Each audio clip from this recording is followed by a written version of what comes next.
Hi guys, what better thing to do on a cold day but to do some home cooking. We've actually got Big Jack's 29th birthday tonight and I'm having a family dinner. So I've decided to make a slow cooked leg of lamb and I've actually put that over there in the slow cooker.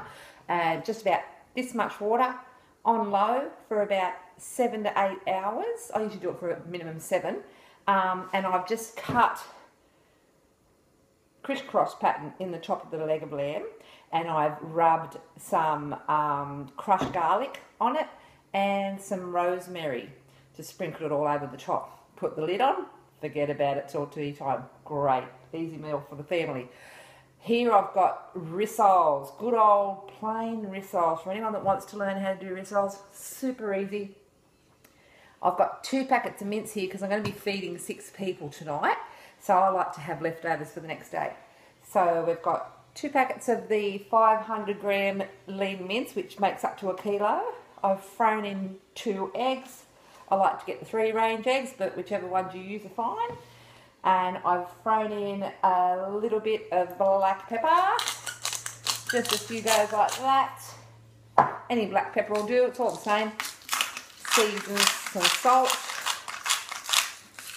Then I've already put in about a teaspoonful of oregano leaves, teaspoonful of basil, and this time, I don't normally use this, but this time I've just thrown in probably half a teaspoon of smoked paprika just to see what it's like. It's really fun to experiment, so don't be afraid to try different ingredients when you go to cook your recipes. Good old-fashioned tomato sauce. Whack her in there. Good idea to open the lid first. Bit of tomato sauce in there, just like that. I really don't do any measurements, you know, I just throw in whatever I think. And the same with barbecue.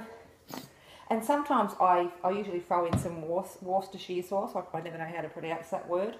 But today I'm not going to. Seeing I've added the paprika, I thought I don't want too many flavours going in there, otherwise it'll just go crazy. I've diced up some onion here.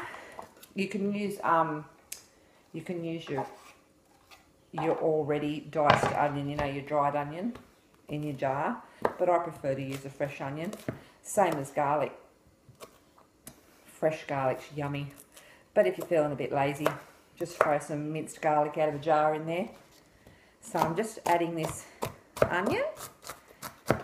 Probably half an onion will do, depends on how much onion you like and what flavour you like. But I find that half an onion's more than enough. And then I just cut up my garlic. So we just cut a little bit. So the easiest way to do garlic, cut each end off and then you squash it under the knife with your hand. Just like that. And that loosens up all the skin, which you can quite easily peel off there. Just like that, see? Anyone can do it. I can do it, anyone can do it. Just dice up your garlic. Okay, and we've got 3 cloves here. I usually like to use 3 nice big cloves. Same thing with this one. And what I normally do is I usually have my music playing in the background. I can't live without music. And I've been using Pandora, which is an app that you get, and it's free music on your phone, but I can't videotape and use Pandora at the same time, I discovered today, so I don't have any background music at the moment. So we're just dicing up a couple more cloves of this garlic here. So there's lots of yummy flavours in there. And what I normally do is I roll these up into balls. Now you can roll them up into whatever size balls you like. I'm thinking today, usually I just have, I usually make them so that when I do serve them, when it's just Brett and I, we get 2 balls each, and they're usually quite large, but today I'm just going to make them a little bit smaller. And what I'm going to do is I'm going to make a spaghetti bolognese sauce So it's basically a tomato-based sauce. And normally when I make spaghetti bolognese, I'd add zucchini and capsicum and carrots to it and mince. But today I'm just going to use basically the tomato and onion and add a jar of ready-made tomato paste and pasta sauce. And what I'll do is I'll cook these rissoles in that sauce. So now the fun part, I'll just get some scissors to cut this parsley with. So we're just going to chop the parsley off here. I usually have a parsley and a basil plant sitting in the house. And I've also got one in the garden that Charlotte and I go and pick. So now I just find it easy to do that. You just use the scissors just to cut your pasta sauce like that. Your parsley, sorry. And see, just cut it all nice and thin. Probably a couple of little bits will be enough for this mix. Nothing better on a cold, rainy day but to get in the kitchen and cook up a yummy, big, hearty meal for the family. Alright, so we're just adding the rest of the parsley there. Just like that. And now, the fun part. Who said kids are the only ones that can have fun? Use your hands, people. Doesn't matter if they get dirty. And we roll it like this, mix it in. So it's one nice big blob. And we're just sort of kneading it all together. And what I also do is I usually add a cut of breadcrumbs, which I'm going to get in a minute, and I'm going to sprinkle over the top. So see how it's sort of holding together a little bit there. If it's loose and it doesn't hold together, that means you haven't got enough egg in it, and you might have to add another egg, which I might do to that because it's a little bit loose. Because the egg is what binds it all together. So we just chuck it in there like that. Make sure there's no eggshell in it. Just like so.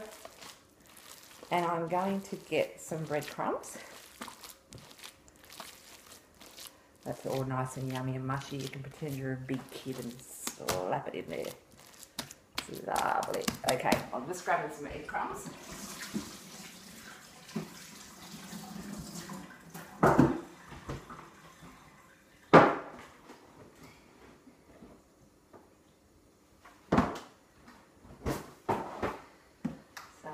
Egg crumbs.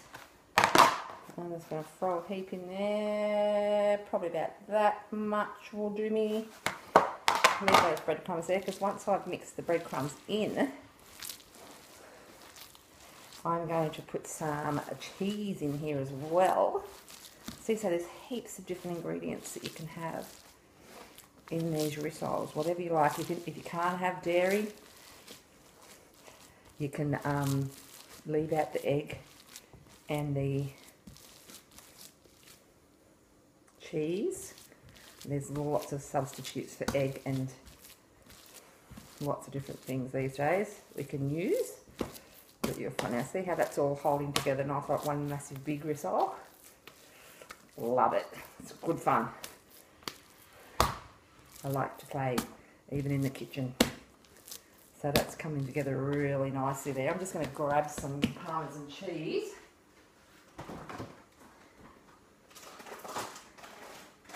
Put a bit of Parmesan in there.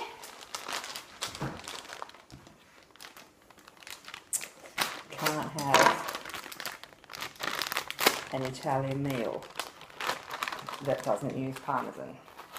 My kids love it, so we'll throw that much in there. Now, Parmesans are quite a tasty cheese, so be careful how much you use. Italian families like to sprinkle a lot of Parmesan on their food. Pasta dishes, all sorts of dishes. Toppings for chicken snitties. My mum and dad have always got fresh Parmesan in the fridge that Mum gets Dad to grate it fresh for her so that we can use it on our meals. Okay, so there's your big rissole. Now we're going to get a lot of rissole out of that. So I'm making them so they're about this size today. And you can make them whatever size you want. You can have tiny ones, just like that. See? Then what I do is I just roll it there in my breadcrumbs, and they're all ready to cook. And once I've crumbed anything, whether it be schnitzel, rissoles, steak, whatever, I find it's best to, after you've crumbed them, leave them sitting in the fridge for a little bit. Not long, it only has to be 10-15 minutes. Leave them sit in the fridge, already crumbed. So you've got your nice little rolled rissole there. And you can either fry it in oil, or you can do what I'm going to do and make the tomato and onion sauce. It's like a gravy, and cook them in that. So I'm going to finish doing these rissoles, and if you'd like to find out how to make the tomato and onion gravy for these rissoles, I'll be making another video, so pop in later and check it out. And if you don't feel like doing it in the tomato and onion gravy, you could just get good old-fashioned grey box gravy like I do, and make yourself some gravy to pour over the rissoles. Really yummy. Okay guys, I'll catch you next time.